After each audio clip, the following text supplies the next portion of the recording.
Hey Liliana, it's great to be here today. We've got our prototype with us again. This is third light, I think, right? Yeah. So a little bit of an evolution from our early prototypes, but definitely starting to incorporate a lot of the features that we're excited about. And yeah, let's talk about some of them. Yeah. You know, what's really cool, and we did some more testing with this, showing the full spectrum of light, right? It's so cool to see not only the visible light, but also the infrared that we aren't even aware that's there, but that we depend so much on, right? Yeah, exactly. Yeah. So this cable right here is actually bringing the full spectrum of light, or a huge swath of it anyway, that again goes from all the way down in the visible, all the way through into the deeper infrared part of the spectrum, and it's channeling it concentrated into this cable.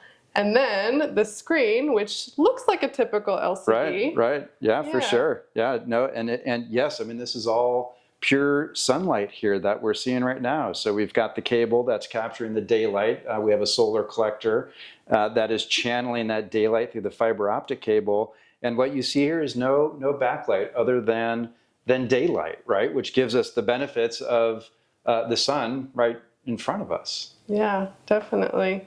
And we're also thoughtful and mindful that people sometimes need to work in conditions that are dark or even at nighttime.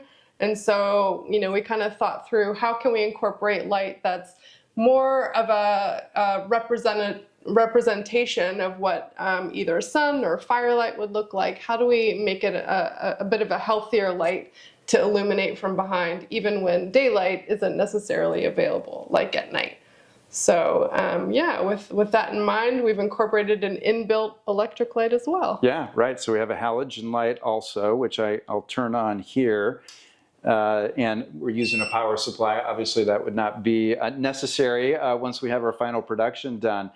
So right now, it is running off of both halogen as well as daylight. So if the sun goes behind a cloud, or it's earlier in the morning or later in the afternoon, we still have a halogen lamp, right, that will backlight the display. But halogen also has its own benefits. Absolutely. So it's got a tremendous amount of near infrared and infrared, which is much more like campfire light, like firelight or candlelight. And so it actually brings a lot of the beneficial part of the spectrum that we don't see with our naked eye. So even at night, like we were saying, if we were to, for instance, sort of mimic nighttime, meaning we'll take away the sunshine. So if we take out this fiber optic cable that's providing sun. Don't look in the light. Right, don't look at it. It's quite bright. You can see that this halogen is also still providing light that we can illuminate the screen with. So at nighttime, you'd still be able to see and work even without the benefit of the daytime sun that's obviously going during the daylight hours. So let me put this back in. Yeah. So Liliana, why don't you talk a little bit about what are the benefits of the infrared signal that we don't see, but our bodies so depend on it? Yeah, so there are a lot of biological processes actually that are restored and repaired with parts of the spectrum that aren't necessarily part of what our eyes would use to interpret our visible world. And so those parts of the spectrum interact with our cells, specific organelles even within our cells that use that type of energy and those parts of the spectrum, the longer parts of the spectrum, to repair and restore. And we're excited to be able to bring some of that into our screen so that while you're looking at your screen, you're still getting some of that repair part of the spectrum.